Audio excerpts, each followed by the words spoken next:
العالمين والصلاة والسلام على المبعوث رحمة للعالمين إمام المرسلين وخاتم النبيين سيدنا ونبينا محمد بن عبد الله عليه أفضل الصلوات وأغلى التحيات وعلى آله وصحبه أجمعين.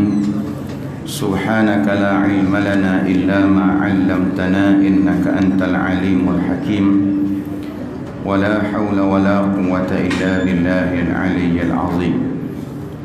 Muslimin dan muslimat, hadirin dan hadirat yang dikasihi sekalian, marilah pada pagi ini, hari Jumaat yang terakhir dalam bulan Ramadan Al-Mubarak, kita melafazkan sebanyak-banyak syukur kepada Allah Subhanahu wa Ta'ala. Pada hari yang ke-26 bulan Ramadan ini, kita hampir-hampir berada di garisan penamat untuk kita menamatkan sebulan Ramadan yang Allah Subhanahu wa Ta'ala telah berikan peluang dan kesempatan kepada kita sekali lagi dalam umur kita. Dan kita doakan mudah-mudahan baki beberapa malam dan hari yang terakhir daripada Ramadan ini, Allah sempurnakan bagi kita kekuatan dan kesihatan. Mudah-mudahan kita segala amal yang kita buat diterima oleh Allah Subhanahu wa Ta'ala. Dan yakinlah tuan-tuan muslimin dan muslimat sekalian, kalau tidak kerana izin dan kesempatan yang Allah berikan kepada kita, nescaya kita tidak akan sampai pada hari ini, hari yang ke-26 untuk kita puasa. Kerana puasa ni satu perintah yang cukup berat. Berat bagi kita untuk menyempurnakan sebulan bulan Ramadan ini. Kata terlalu berat, dan sebab itu Allah Subhanahu wa Ta'ala apabila memerintahkan kepada kita untuk puasa bulan Ramadan, maka Allah tahu dan Maha tahu beratnya perintah tersebut. Nah, bila turunnya ayat Al-Quran, ya ayyuhalladzina amanu kutiba alaikumusshiyam kama kutiba alal ladzina min qablikum la'allakum tattaqun. Ayat ini turun kepada Nabi SAW pada bulan Sya'ban tahun yang kedua Hijrah. Mari bulan Ramadan lepas Sya'ban, Nabi dan umat Islam pakat puasa bulan Ramadan. Apabila kita lihat dalam ayat ini, ayat kefarduan puasa dan menjadi dalil hukum wajib bagi umat Islam mukallaf untuk berpuasa.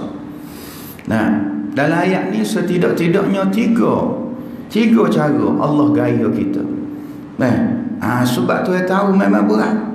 Yang pertama, Tuhan lapik kama kutiba alal ladzina min qablikum. Wajib kepadamu seperti mana umat-umat lain puasa dah.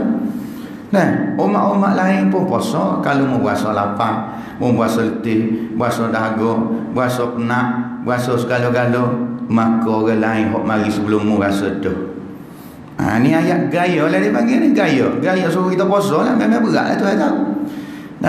So yang kedua, selepas la'allakum tattaqun ayyaman ma'dudat. Puasa pula pada hari-hari bilangan tertentu saja. Tidak kata 360 hari setahun, 360 hari wajib puasa, tidak. 30 hari je. 30 hari, 330 hari lagi mu tak puasa pun tak apa.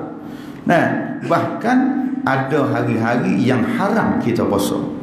Lepas setara mana kita ngaji hebat setara mana, mu puasa hari-hari ni hukum dosa haram. Hari raya Aidil Fitri, Aidil Adha, hari-hari tasyrik, 3 hari. Ni nak gaya kita ni. 2. Yang ketiga, ayat lepas pada tu, faman kana minkum maridan aw ala safarin. Siapa-siapa kalanganmu hak musafir, hak penat perjalanan letih 2 marhalah jauh ataupun sakit uzur, maka buka boleh, dia ada rukhsah pula. Ni 3 ayat ni, 3 cara ni.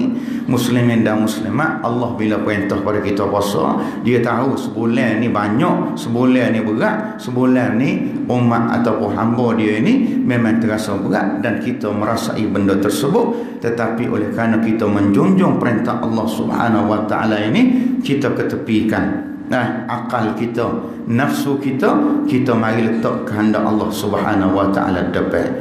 Jadi hak ni insya-Allah Mudah-mudahan Allah Ta'ala meringankan bagi kita untuk kita menghabiskan ataupun kita menamatkan sebulan bulan Ramadan ini, insya-Allah.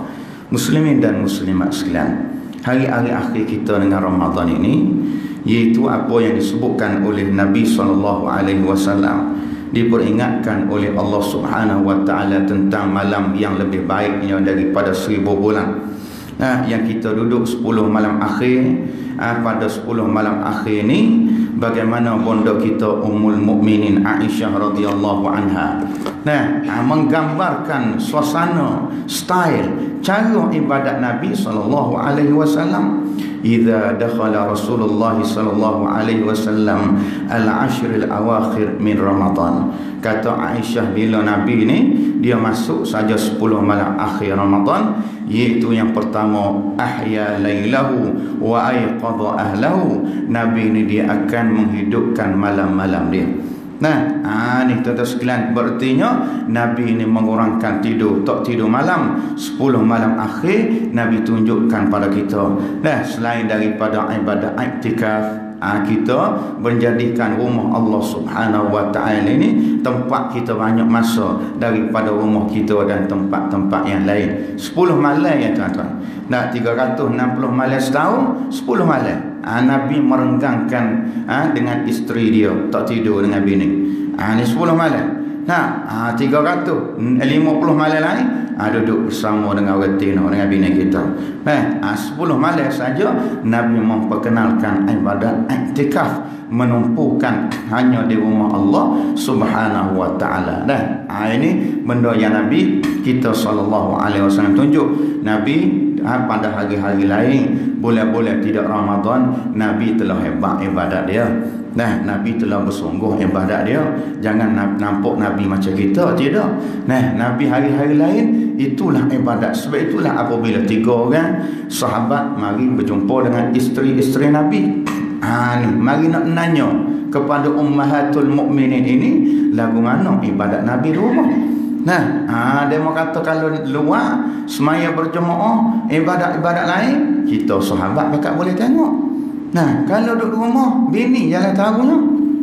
Lagu mana? Tanya 3 orang sahabat ini kepada ummahatul mukminin, isteri-isteri Rasulullah radhiyallahu anhunna ajma'in. Bila tanya pun isteri Nabi cerita sebenarnya. Ni bersungguh sehingga seperti mana yang disebut oleh Aisyah radhiyallahu anha, kana Rasulullah sallallahu alaihi wasallam yusalli al-lail hatta tawarramat qadamah. Kata Aisyah, Nabi ni bila semaya malam berdiri lama dia sampai bekuk-bekuk kaki. Ni ibadat Ramadan kau tuan-tuan, tidak Ramadan. Allah kita ni semaya ada dak popok kita ni tuan-tuan, semaya kita semaya tarawih lah. Siapa bekuk kaki. Bekuk ke gauk cerita lain. Itu cerita lain. Nak ceritanya bagaimana semaya ni, kes semaya berdiri lama saja Nabi ni siapa bekuk-bekuk kaki. Sehingga Ummul Mukminin tanya, ya Rasulullah, kenapa mu semaya buat ibadat sampai gini rupa? Tidakkah mu ini adalah maksum, terlepas daripada dosa, tidak tersilap, terpelihara daripada salah dan silap? Terpelihara Nabi, bukan sekadar buat maksiat, terlitah nak buat maksiat dan dosa pun tidak ada dalam hati Nabi. Allah jaga Nabi sampai setara tu. Tak ada dosa dan ya Rasulullah, patutnya semaya biasa-biasa sudahlah. Nabi jawab mudah ya tuan-tuan. Qala afala akuna abdan syakura.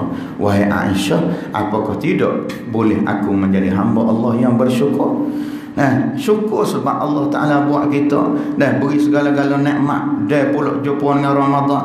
Tuan-tuan, kata Imam Ghazali dalam kitab dia Ayyuhal Wala, kita ni hidup ni tuan-tuan sekalian, nak suruh rasa bernilai nikmat dan juga peluang hidup. Kata Imam Ghazali, ramai kalangan orang mati ni bercita-cita nak hidup balik. Kalau kita boleh dengar demo nak minta dengan Allah Subhanahu wa Ta'ala ni, nak minta supaya klik semula atas dunia sebab nak hidup. Kita ni tengah hidup tu, ada nikmat namanya iaitulah umur. Kenapa kita tak gunakan nikmat ni? Kalau kita boleh dengar sayang-sayang kita, orang yang telah mati pergi ni, dia antara benda yang dia nak minta dengan Allah, iaitulah nak balik semula di atas dunia, nak beramal.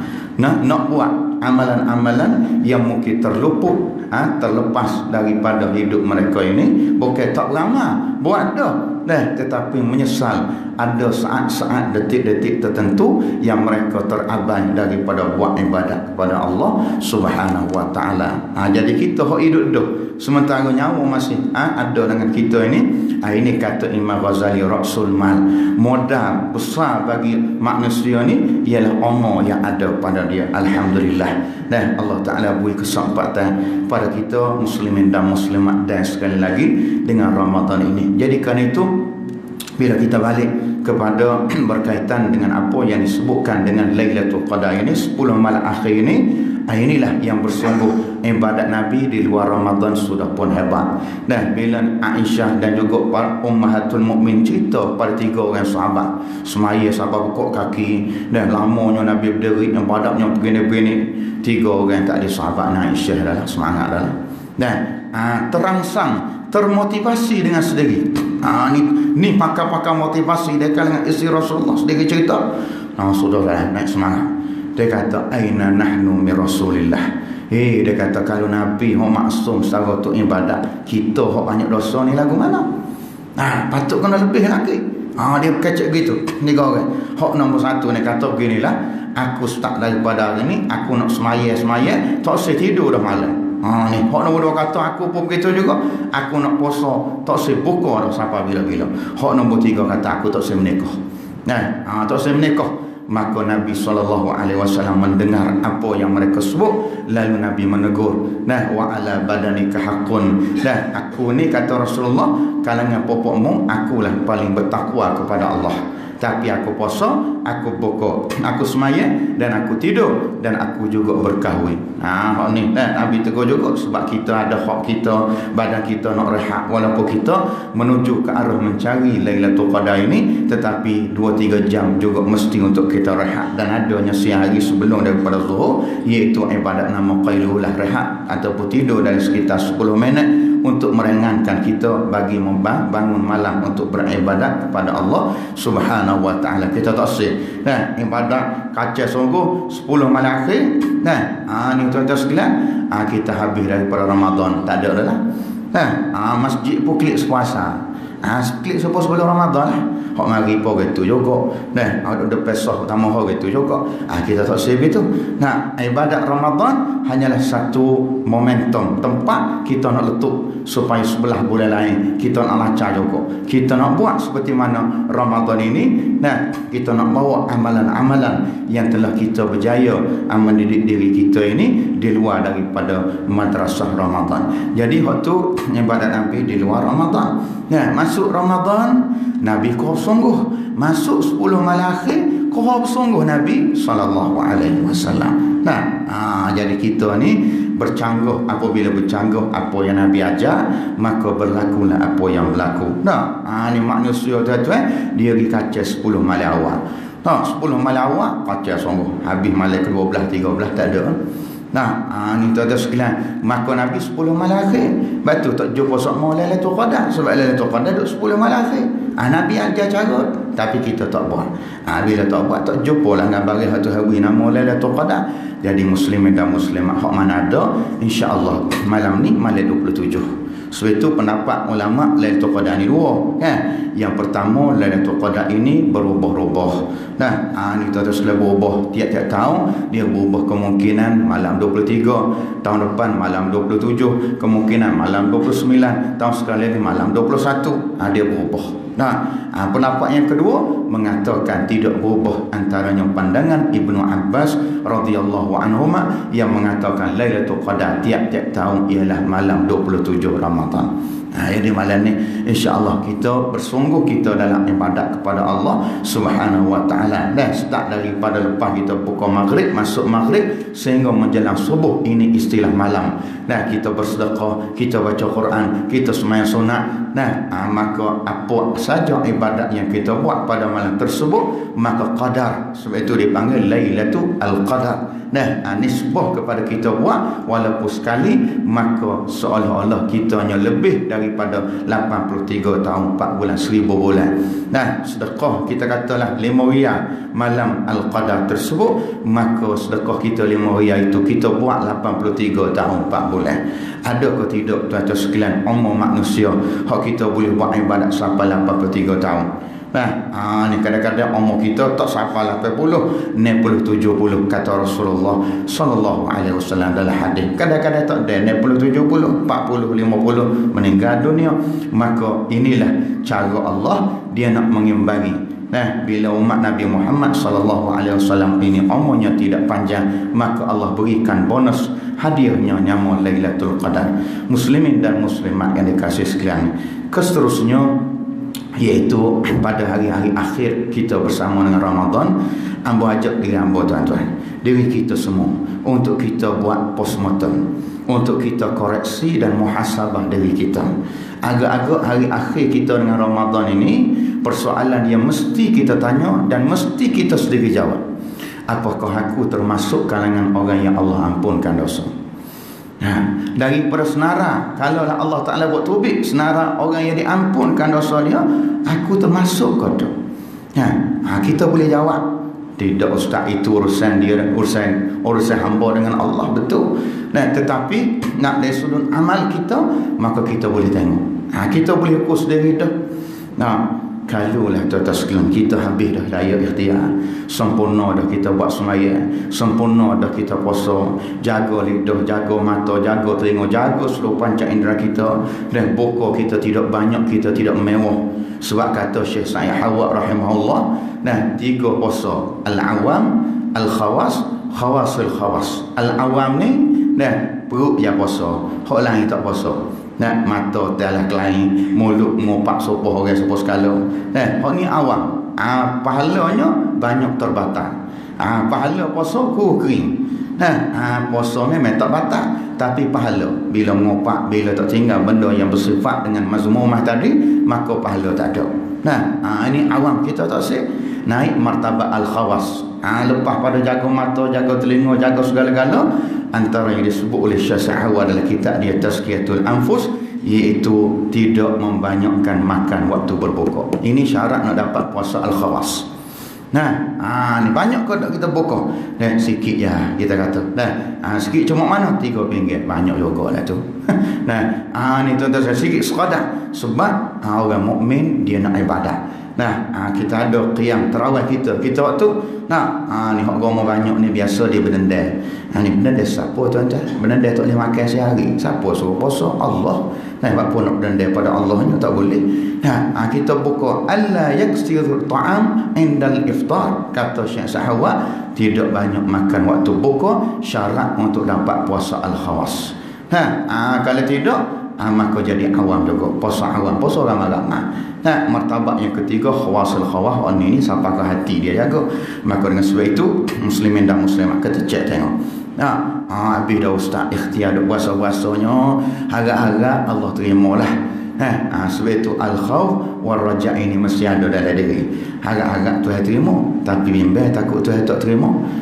Maka benda ini bermain dalam benak fikiran, insya-Allah kita mengharap bila Tuhan terima, buat sahabat baik. Supaya anak-anak jawab biasa lah. Ngaji-ngaji dah, baca-baca dah, tuition-tuition kita dah, sesahabat dah, jawab molek semai hajat segala, buat. Maka insya-Allah kita yakin Allah beri rizak yang terbaik. Tapi kalau hari-hari Ramadan ni semaya pun lebih kurang, puasa pun ala lain, sedekah pun dok baca Quran, kita kata ni tuan-tuan sekalian boleh nilai sendirilah. Mudah, kerana asas paling basic salat.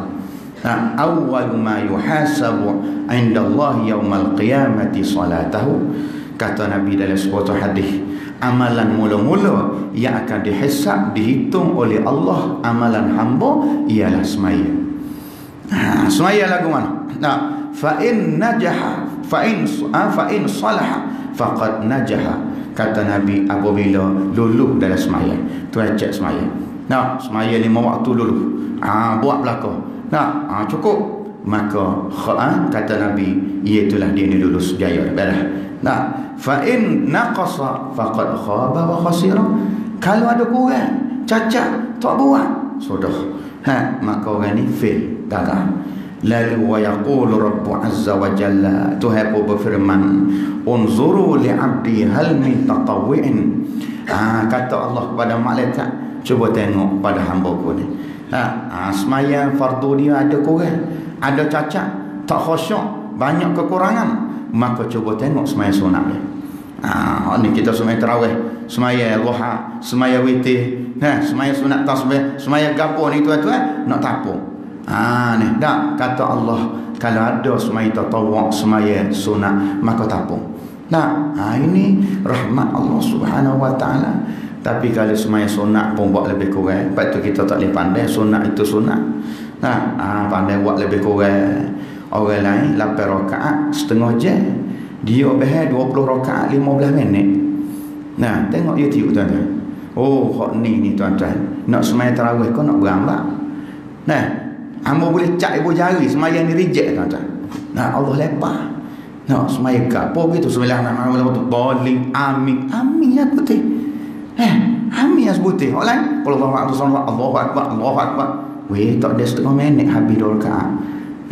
Maya gapo ni?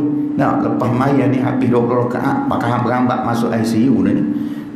Ni bukan cara dia tuan-tuan. Nak buat ibadat lagi, kita nak suruh barang hadiah kepada yang di-Pertuan Agong, kepada Sultan, kepada Raja, buku comel. Tak tahu sewi ada lah, keduk-keduk. Bapa nak wi hadiah kau Raja. Ini nak persembah amalan kepada Raja, bagi sekalian Raja Malikul Muluk, buat lebih kurang. Ni nyanyi tuan-tuan. Sebab itu Nabi pernah sebut ke Abu Hurairah radhiyallahu anhu. Nabi kata, ya Abu Hurairah, ada orang lelaki ni, dia sembahyang 60 tahun, tapi Allah tak terima sekali pun sembahyang dia. Sebab wa yatimmu ruku' wala sujud, wa yatimmu sujud wala ruku'. Sekali dia sembahyang sempurna rukuk, tapi sujud tak sempurna, tak ada tamak-nina. Sekali pula dia sembahyang rukuk pula, tamak-nina, sujud pula tak ada. Maka Tuhan tak terima amalan yang dia buat. Maka kerana itu, muslimin dan muslimat sekalian, mula-mula amalan yang Allah Ta'ala hisab, kita kena tengok sembahyang. Sebab itu ada orang tanya lagu mana, orang poso dia rajin poso, tapi bab sembahyang ni tak sembahyang. Balik pada hari tadi, awwal ma yuhasabu al-'abdu yaumal qiyamati salatahu. Mula-mula Tuhan akan hisab ialah amalan nama sembahyang. Kalau lulus sembahyang, baru gialah lain, baru kita tengok puasa, baru kita tengok bab sedekah, baru kita tengok amalan namanya beri makan pada orang, baru bab zakat, bab lain baru kita tengok. Kalau fiqh ni pakai tutup buku. Ni tak tengok dah lain. Kerana rahsianya cukup besar. Bila Allah memfardukan kita sembahyang ini, tuan-tuan yang dikasih sekalian, ialah bertujuan untuk kita ingat kepada Allah Subhanahu wa taala. Maka kerana itu kita bimbang apa yang Nabi pernah sebut dalam hadis, man adraka syahru Ramadan falam yughfar lah fadakhalan nar fa'ab'adahu Allah. Ini cerita bila Nabi suatu hari Nabi sebut perkataan amin 3 kali kan. Bila Nabi sebut amin 3 kali, maka para sahabat tidak faham kenapa Nabi sebut amin 3 kali. Kata Nabi, atani Jibril mari tadi, kata Rasulullah. Lalu Jibril mendoakan 3 perkara. Yang pertama ialah kata Jibril alaihissalam, orang yang apabila dia sempat dengan Ramadan tetapi habis saja Ramadan, maka Allah tidak ampun dosa dia, bahkan dimasukkan ke dalam neraka. Orang ini orang jauh daripada rahmat Allah. Lalu aku kata amin. Lagu mana tuan-tuan? Orang tak ada dengan Ramadan, cerita lain. Manusia juta bilion ini, kita Allah sempat untuk bertemukan kita dengan Ramadan. Sepatutnya habis bulan Ramadan, kita kata tak ada lah, dan dosanya diampunkan oleh Allah, tapi tak tersenarai. Maka ni kita bimbang, kita mohon kepada Allah supaya kita dimasukkan di kalangan orang yang diampunkan dosa oleh Allah.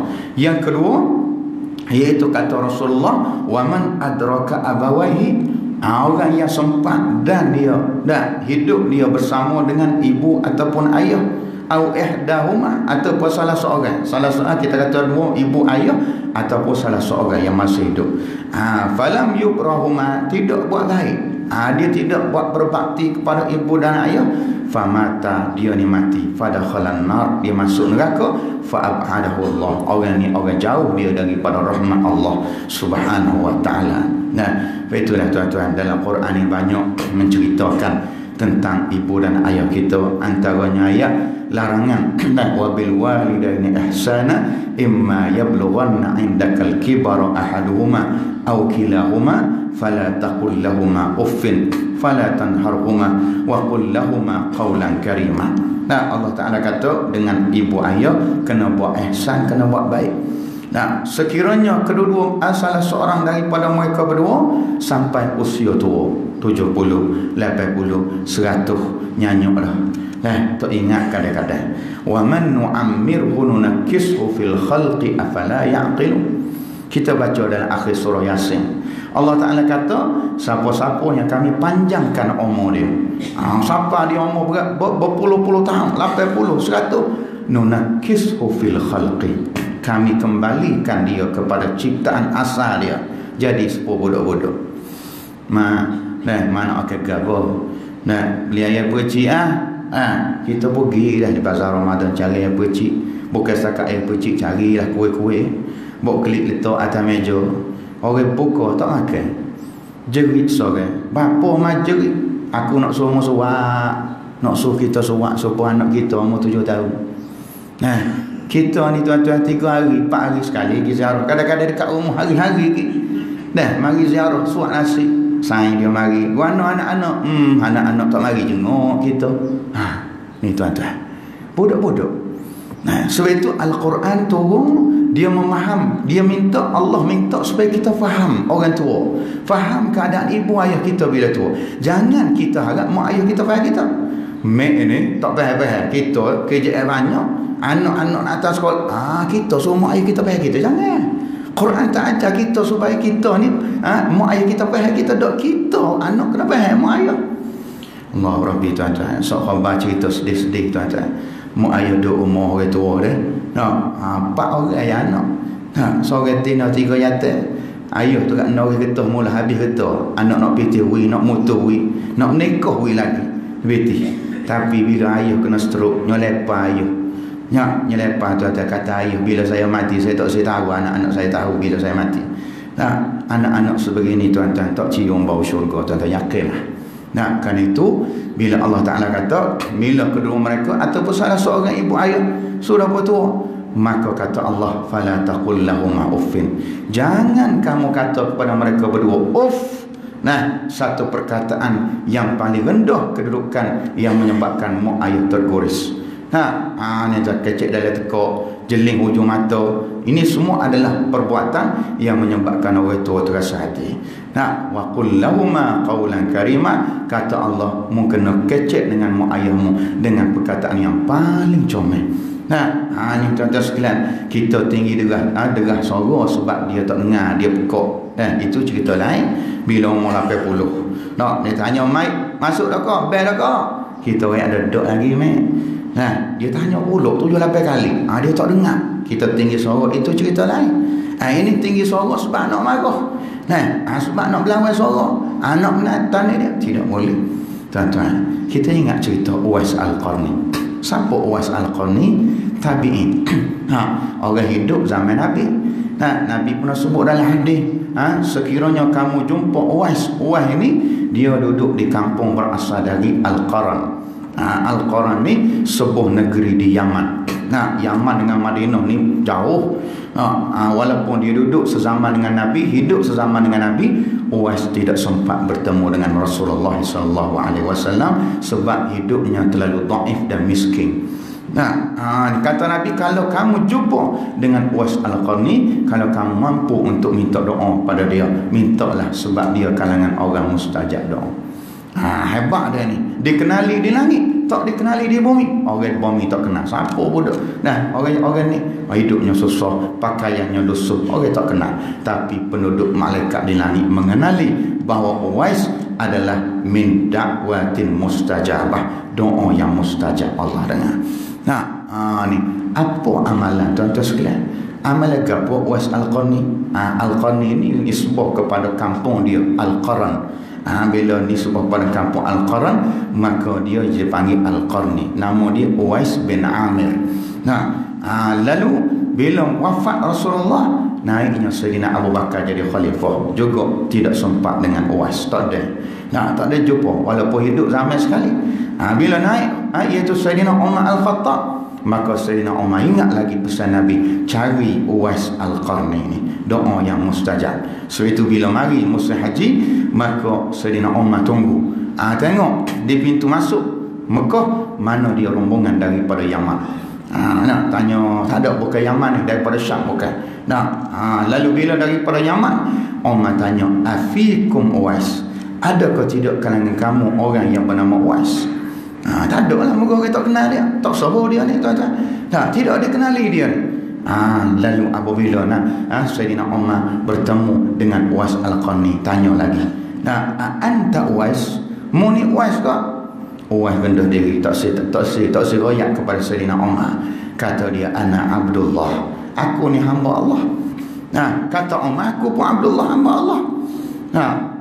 Dia ingat Nabi sebut antara tanda Uwais Al-Qarni ialah dia ada tanda di tangan dia. Sebab zaman kecil dia kena penyakit kulit.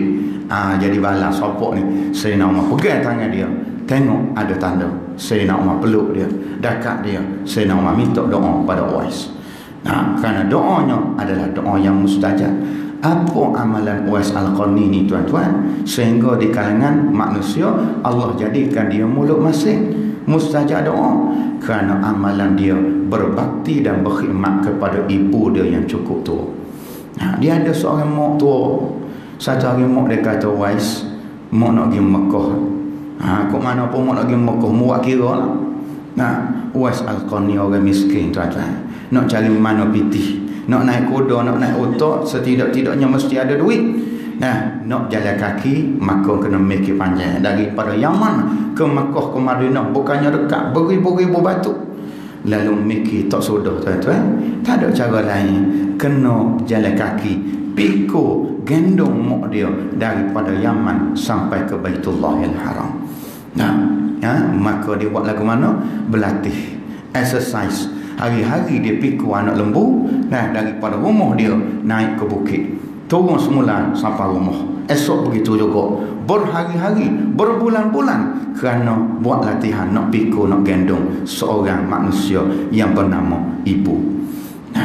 Maka sampai masa dekat musim haji, pikul sungguh Uwais Al-Qarni ni tuan, pikul beribu-ribu batu sampai di Baitullahil Haram, sampai maka sokong mak dia boleh tengok Kaabah.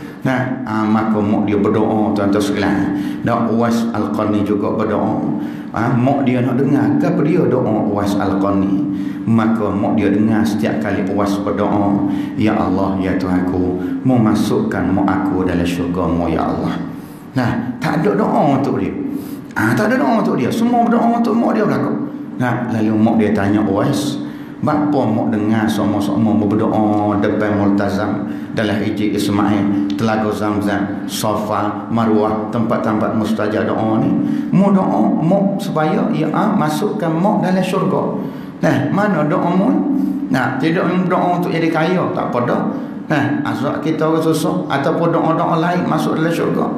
Apa jawapan Uwais Al-Qarni? Yang mana jawapan ini menterjemahkan ketaatan kasih dia kepada mak dia.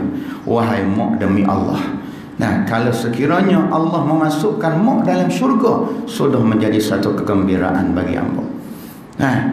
Berartinya kalau aku tak masuk syurga, mak ni tu yang masuk syurga dah, syurga dah bagi aku. Ini jawapan seorang anak yang taat. Tuan-tuan yang dikasih sekalian, anak-anak zaman muda hari ni tak usah kata nak gendong pikul mak dia pergi Mekah, tak ada hari ni tuan-tuan. Nak gendong mak dia mari masjid budak dah, malu-malu. Ni nak buat open house raya ni, kita tengok mak ayah duduk mana? Rumah orang hak hebat-hebat dia kadang-kadang nya letak mak ayah dapur. Mak ayah dapur, mak ayah congok tak tahu nak apa tak, rumah fa. Ni tuan sekalian, mari anak hak tu. Ni tuan sekalian yang menyebabkan bila nak mengaku bahawa orang tua ini sebagai mak saya. Jumpa tengah jalan, saya tanya siapa? Ayah kau. Nak mengaku bahawa ni ayah saya, malu. Ini tuan-tuan, maka benda ini kita tidak mengharap daripada manusia yang lain kecuali mereka ialah mesti mentaati buat yang terbaik untuk mak ayah. Mak ayah bukan tahap Nabi, mereka tidak maksum, tetapi apa yang diminta oleh syarak ialah kenang. Sebab nak apa yang kita nak buat, apa yang seperti mak ayah kita buat, boleh tentu tuan-tuan. Boleh tentu mak ayah kita ni dia boleh jaga 15 orang anak. Jaga sungguh. Sebab itu Quran ajar pada kita. Bila mana berdoa, wa qur rabbirhamhuma kama rabbayani saghira, dan kata olehmu, Rabbi ya Allah, irhamhuma, kasihanlah kepada mak ayahku, kama rabbayani saghira, seperti mana mereka jaga dan didik aku semenjak daripada kecil. Waktu kita kecil mula, kasihnya mak ayah pada kita, buat segala-gala pada kita. Maka bila kita besar, kita tidak mampu nak balas benda yang dibuat tadi, melainkan hanya doa kepada Allah Subhanahu wa ta'ala, dan antara lain selepas daripada mak ayah kita tiada, bila meninggal, maka kita meneruskan kebaikan yang dia telah buat. Gemulah cik, gemulah ayah ni, kalau ada dia beri sokmo sedekah ke jiran. Pak mak ni sayang dia rapat sungguh ni, kan pelakat pitih 50 riyal, dia tidak akan beri sokmo. Maka bila ayah kita meninggal, kita meneruskan kebaikan itu. Kerana itulah benda yang menandakan bahawa ketaatan ibu dan ayah kepada mereka tidak terhenti selepas daripada bila mereka mati saja. Itulah tuan-tuan, Nabi SAW pernah bersabda dalam sebuah hadis, kullu dhunubin yuakhirullahu minha ma sya'allah ila yaumil qiyamati illa uquqil walidain yu'ajjilu li sahibiha fid dunya qabla al-maut. Kata Nabi, semua dosa Allah tangguhkan pembalasan, tidak balas atas dunia, Masya Allah, selama mana Tuhan nak, sehingga pada hari kiamat. Ini tuan-tuan sekalian, Tuhan tangguh. Illa uququl walidain, kecuali dosa derhaka mak ayah, Tuhan tak tangguh. Yu'ajjilu li sahibiha, Tuhan akan segerakan kepada orang yang derhaka pada mak ayah fid dunya qabla al-maut, di dunia sebelum dia mati. Ini tuan-tuan, kita tengok. Percayalah tuan-tuan, anak-anak yang derhaka pada mak ayah, dunia lagi dia tak selamat. Tuan-tuan bacalah kehidupan para ulama yang berjaya di dunia, berjaya akhirat. Antara rahsianya ialah doa ibu dan ayah. Baca Imam Nawawi, lagu mana dia habaq, bapa dia habaq, dia ada mak ayah. Taat dia kepada mak ayah dia. Orang lain pun begitu juga. Baca cerita ulama mutaakhir, Gumulah Tok Guni Aziz. Baca cerita hebat dia tuan-tuan sekalian, kerana mak ayah dia tak depan.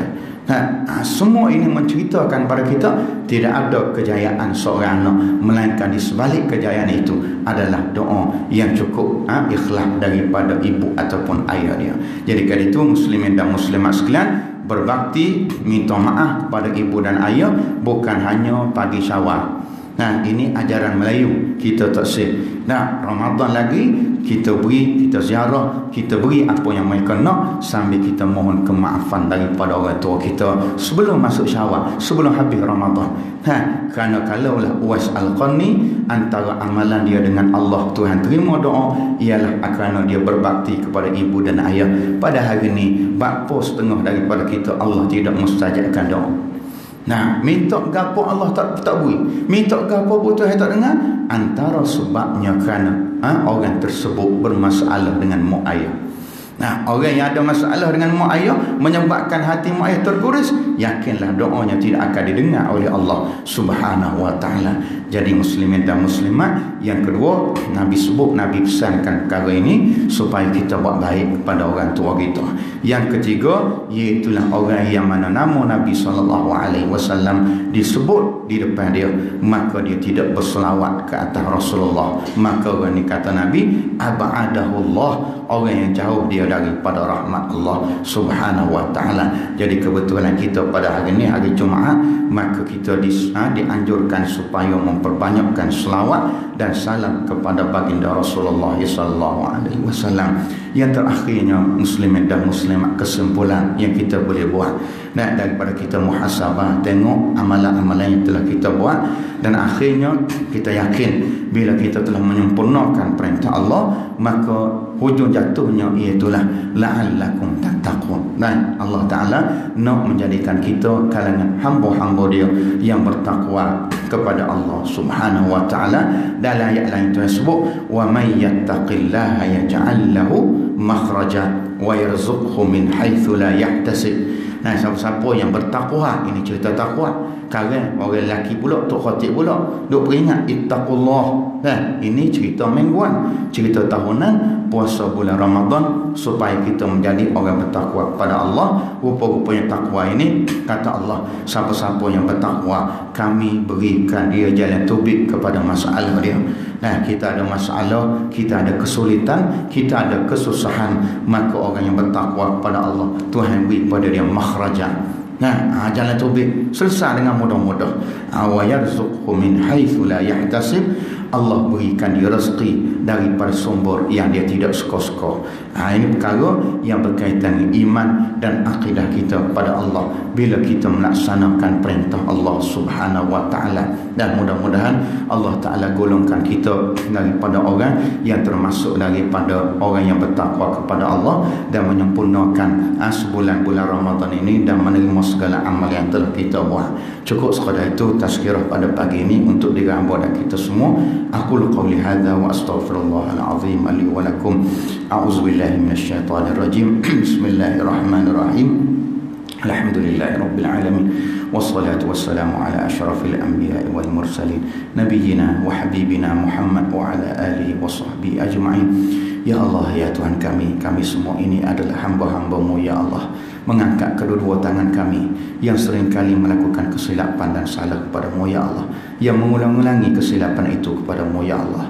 Ya Allah, kami berada dalam rumah-Mu pada hari Jumaat terakhir dalam bulan Ramadan, di saat kami sedang berpuasa pada hari ini ya Allah. Agar Kau ampunkan dosa-dosa kami, ampunkan dosa ibu dan ayah kami, ampunkan dosa datuk nenek moyang kami, ampunkan dosa ahli keluarga kami, ampunkan dosa muslimin dan muslimat sama masih hidup atau telah mati. Ya Allah, ya Tuhan kami, terlalu banyak perkara yang kami buat menyebabkan hati mak ayah kami terguris ya Allah. Mereka berkecil hati dengan kami ya Allah. Mereka menangis kerana kami ya Allah. Ya Allah, ya Tuhan kami, sekiranya mereka telah pergi menghadap-Mu ya Allah, Kau lapangkan kubur mereka ya Allah. Angkatkan daripada mereka azab kubur ya Allah. Ya Allah, jadikan kubur mereka satu taman dari taman syurga. Jangan Kau jadikan kubur mereka satu lubang daripada lubang api neraka. Sekiranya mereka masih hidup bersama-sama kami, sihatkan tubuh badan mereka, matikan mereka di atas Islam dan iman, dan berkati mereka dunia dan akhirat birahmatika ya arhamar rahimin. Ya Allah, ya Tuhan kami, maka pilihlah kami semua, tidak terkecuali walaupun seorang dalam majlis ini, melainkan semuanya menjadi tetamu kepada Lailatul Qadar birahmatika ya arhamar rahimin ya dzal jalali wal ikram. Rabbana 'alaika tawakkalna wa ilaika anabna wa ilaikal masir. Rabbana atina fid dunya hasanah wa fil akhirati hasanah wa qina adzaban nar. Wa sallallahu ala nabiyyina Muhammad wa ala alihi wa sahbihi wa sallim. Walhamdulillahi rabbil alamin. Assalamualaikum warahmatullahi wabarakatuh.